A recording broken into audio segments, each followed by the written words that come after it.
Hey everyone, welcome back to my YouTube channel. My name is Shifali and today's video is going to be on different topics. First, we are going to discuss energy level diagrams of hydrogen atom and multi-electron atom.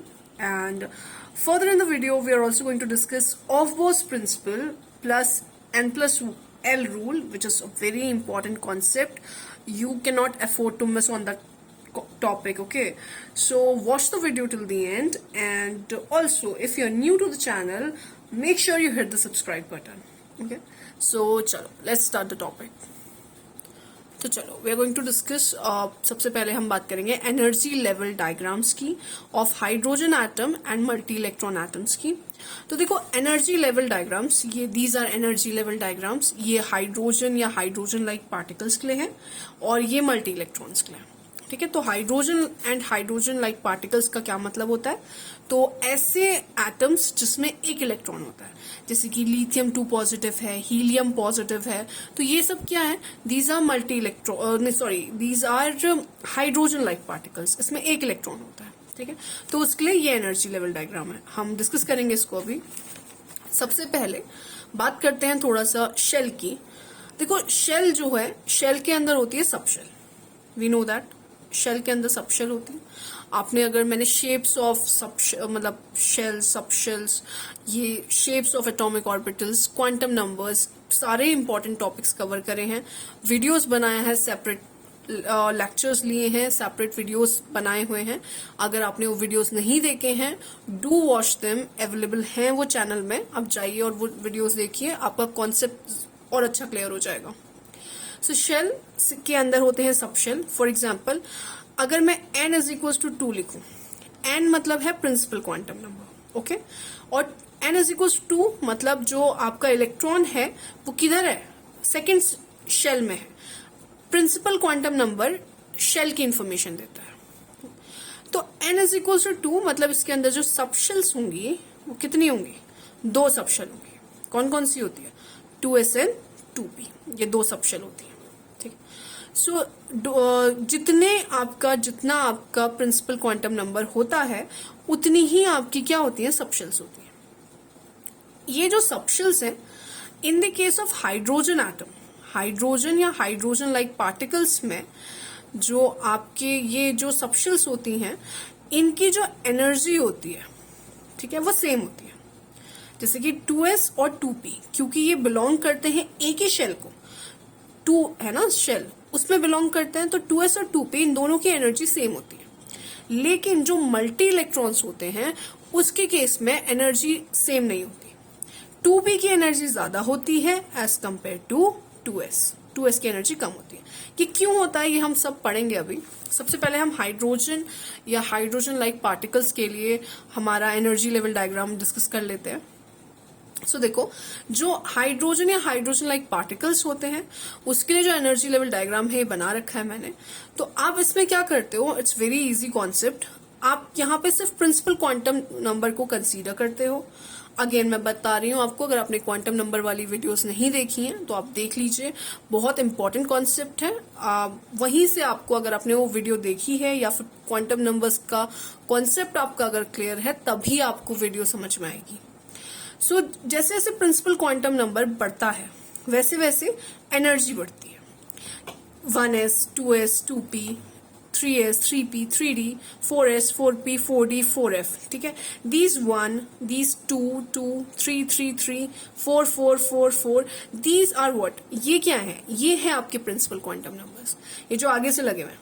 ठीक है, तो देखो 1s जो है, इसकी आपकी जो principal quantum number की वैल्यू है ये 1 है, तो इसलिए इसकी एनर्जी क्या है? कम है. ठीक है, फिर 2s और 2p, यहाँ पे जो एनर्जी रहती है दोनों सबशेल्स की वो सेम रहती है, क्योंकि ये किस पे नहीं डिपेंड करते? ये एजोमेथल क्वांटम नंबर पे नहीं डिपेंड करते, ये सिर्फ प्रिंसिपल क्वांटम नंबर पे डिपेंड करते हैं. Okay, then 3s, 3p, 3d, इनकी भी एनर्जी सेम रहती है सबशेल्स की. फिर आता है 4s, 4p, 4d and 4f, इनकी भी एनर्जीज सेम रहती है. ओके, सो ये किसके लिए है? ये हाइड्रोजन या हाइड्रोजन लाइक पार्टिकल्स के लिए है. Further we move to multi electrons. Multi electrons के केस में अगर आप ये डायग्राम देख रहे हो, ये थोड़ा सा मैंने ये पिंक जो है यहाँ पे नहीं है, ये इधर होगा. ठीक है ना, इसकी एनर्जी थोड़ी कम होती है एज कम्पेयर टू 4d. ये वाला बीच में होंगे, यहाँ पे गलती से बन गए हैं। तो ये है सी 1s, तो ऑफकोर्स यहाँ पे तो क्योंकि 1s के साथ सिर्फ एक ही सबशेल होती है, दैट इज 1s। एक 1 n इज इक्वल टू 1 में एक ही सबशेल होती है 1s, तो इसका तो कोई प्रॉब्लम नहीं है, इसकी एनर्जी होती है। उसके बाद 2s और 2p, ठीक है। जैसे यहाँ पे 2s और 2p हाइड्रोजन के केस में साथ में थे, मल्टी इलेक्ट्रॉन के केस में साथ में नहीं रहते। क्यों? क्योंकि मल्टी इलेक्ट्रॉन जो होता है वो आपका प्रिंसिपल क्वांटम नंबर और एजोमेथल क्वांटम नंबर दोनों पे बेस करता है। Now what is azimuthal quantum number? Azimuthal quantum number जो है वो L से रिप्रेजेंट किया जाता है, ठीक है। और S के लिए एजोमेथल क्वांटम नंबर की वैल्यू 0 होती है और P के लिए क्या होती है? 1 होती है। So this is 2s and 2p।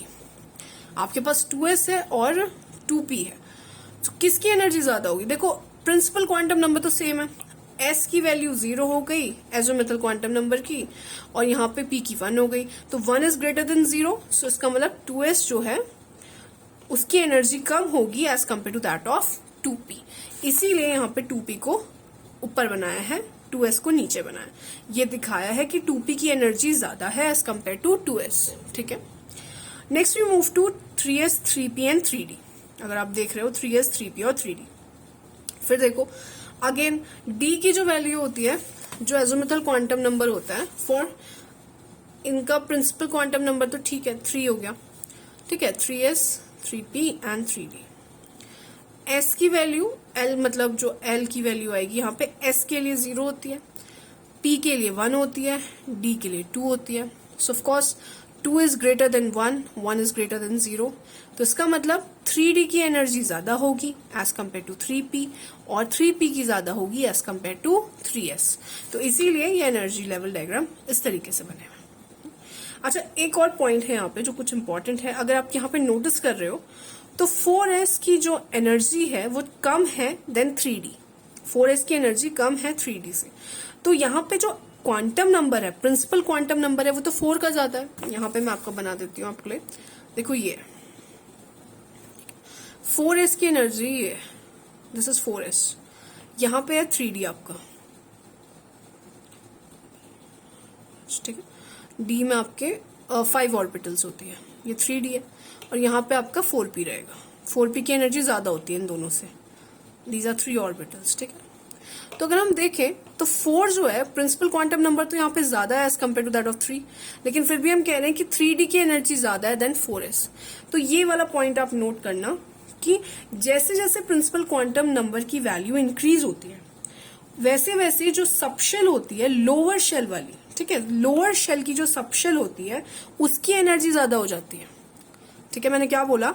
I said कि जो आपका प्रिंसिपल क्वांटम नंबर की जो वैल्यू जब बढ़ती है, ठीक है, उस टाइम पे जो लोअर सबशेल वाली वैल्यू होती है उसकी एनर्जी ज्यादा हो जाती है। इसका मतलब 3d की एनर्जी ज्यादा होगी एज कम्पेयर टू 4s। यहाँ पे भी अगर आप देखो ये 5s है, 5s की एनर्जी कम है एज कम्पेयर टू 4d, ठीक है, तो 4d की एनर्जी ज्यादा है। So this is energy level diagram, बहुत ही important. Next we go to aufbau principle, ठीक है। अब हम पढ़ेंगे ऑब्जर्वेशन। अगर आप चाहो you can write it down. यही सारा कॉन्सेप्ट जो मैंने आपको समझाया है नोट्स में, इसीलिए आपके लिए लाइव कि आपके लिए इजी रहे। अगर आपको नोट्स, क्योंकि किसी ने बोला भी था इन द कमेंट सेक्शन की नोट्स की जरूरत है, so this is the notes, ठीक है। Filling of orbitals in an atom की अगर हम बात करें, किस तरीके से हम एटम्स को फिल करते हैं, किस तरीके से हम इलेक्ट्रॉन्स को फिल करते हैं ऑर्बिटल्स में, तो वो हम पढ़ेंगे। सबसे पहले ऑफ-बोस प्रिंसिपल है, उसमें ऑफ-बोस प्रिंसिपल जो है वो आपको ये बताता है कि सबसे पहले जो इलेक्ट्रॉन जाएगा वो लोएस्ट एनर्जी लेवल में जाएगा, ठीक है। लोएस्ट एनर्जी लेवल मतलब सबसे पहले जो इलेक्ट्रॉन जाएगा वो 1s पे जाएगा, फिर 2s पे, फिर 2p, ठीक है, फिर 3s, फिर 3p, इस तरीके से सो ऑन सो। तो ये बोलते हैं of.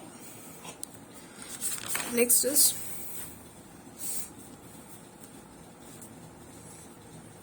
This is aufbau principle. ये आपका फिलिंग है, किस तरीके से इलेक्ट्रॉन कहाँ कैसे भरा जाएगा। So I will make it for you, wait.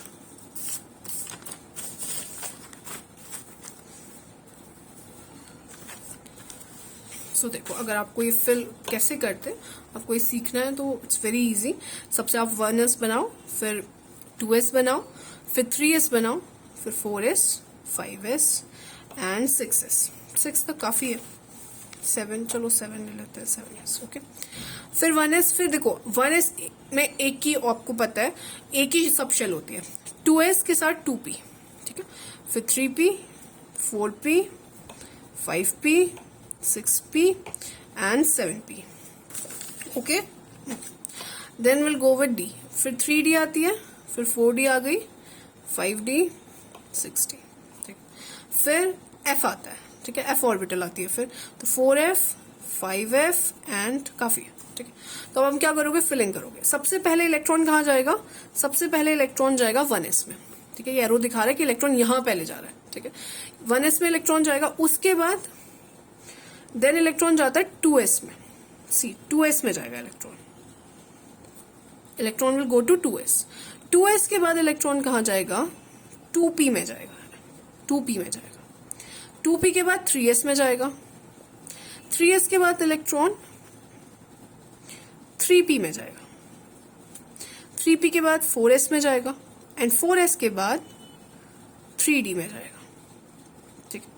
Then 4p, then 5s, then 4d, then 5p, then 6s, then 4f, then 5d, then 6p, then 7s and so on, that's how we will continue it, ठीक है। तो इस तरीके से electron filling होती है, ये of bore के हिसाब से। अगर हम n+l रूल की बात करें, कभी कभी ऐसा होता है जब हम इलेक्ट्रॉन भरते हैं, अभी आप इलेक्ट्रॉनिक कॉन्फ़िगरेशन देखोगे, I will bring the video, शायद नेक्स्ट वीडियो उसी पे होगी। तो जो इलेक्ट्रॉनिक कॉन्फ़िगरेशन होता है उसमें कभी कभी कंफ्यूजन हो जाता है कि कहाँ पे इलेक्ट्रॉन कैसे भरे। जब हम बहुत बड़े बड़े नंबर्स के इलेक्ट्रॉनिक कॉन्फ़िगरेशन करते हैं, सपोज 4d है या 5d है, किस पे आपको भरना है इलेक्ट्रॉन, किस पे इलेक्ट्रॉन जाएगा पहले। तो देखो, जब आप कंफ्यूज होते हो at that time, n+l rule है आपके पास। अगर आप n+l की वैल्यू निकालो, what do you understand by n+l rule. n+l मतलब है, n है आपका principal quantum number,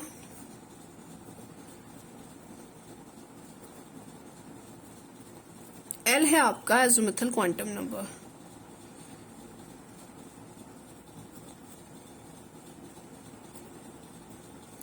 एज़ोमुथल quantum number, ठीक है। तो ये इन दोनों की वैल्यू से जिसकी वैल्यू लो आएगी, ठीक है, अगर वैल्यू लो आती है तो उसकी एनर्जी भी लो होती है। और सबसे पहले किस में जाता है इलेक्ट्रॉन, जिसकी एनर्जी लो होती है। तो n+l में जिसकी वैल्यू कम होगी, जिस भी दो ऑर्बिटल में जिसकी भी n+l की वैल्यू कम होगी, आप वहां इलेक्ट्रॉन को पहले फिल करोगे, ठीक है। तो ये होता है। Let's take in some example, जैसे ये है वैल्यू ऑफ n, ठीक है, वैल्यू ऑफ l है 1s। तो दिस इज इजी, क्योंकि n आपका 1 होता है, ये आगे वाला जो होता है ना, दिस इज व्हाट, ये जो आगे वाला है, ठीक है, ये जो होता है आपका, यही आपकी वैल्यू होती है n की। तो ये 1 हो गई वैल्यू। s के लिए जो वैल्यू है l की, वो 0 होती है, ठीक है। तो वैल्यू ऑफ n+l, अगर हम n+l की बात करें, so what it will be 1 + 0 that is 1।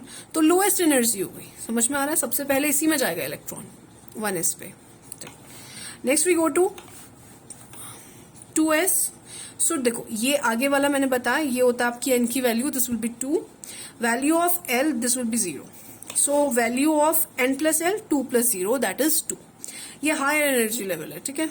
तो इस लोएस्ट एनर्जी भरने के बाद, 1s में इलेक्ट्रॉन भरने के बाद, अब इलेक्ट्रॉन कहाँ जाएगा, 2s में जाएगा, ठीक है। फिर 2s के बाद ऐसे ही 2p में जाएगा, ठीक है। 2p के बाद फिर 3p में, 2p के बाद फिर 3s में जाएगा, 3s के बाद 3p में जाएगा, ठीक है। नाउ अब देखो 3p और 4s का कॉन्सेप्ट समझते हैं। Will talk about 3p and 4s, ठीक है। 3p क्या है, 3p की जो आपकी n+l की वैल्यू है और ये n+l की वैल्यू है। n की वैल्यू क्या है 3p के लिए, ये है 3, आगे वाली वैल्यू लिखते हैं। p की वैल्यू क्या है, 1 है। n की वैल्यू क्या है, 4 है यहाँ पे, और s की वैल्यू क्या है, 0 है। So this will be n plus 3 plus 1 that is 4 and 4 plus 0 again 4. तो देखो सेम वैल्यूज आ रही है. अगर सेम वैल्यूज हैं तो अब किस में इलेक्ट्रॉन पहले भरेंगे? ठीक है, तो वहां पे इलेक्ट्रॉन पहले भरा जाता है जहां पे n की वैल्यू लोअर होती है. सो इस केस में पहले इलेक्ट्रॉन 3p में जाएगा और फिर उसके बाद 4s में जाएगा. पहले इलेक्ट्रॉन यहां फिल होगा. ठीक है, p ऐसे 3p में पहले इलेक्ट्रॉन फिल होगा और फिर 4s में. So I hope this video was helpful. Thank you.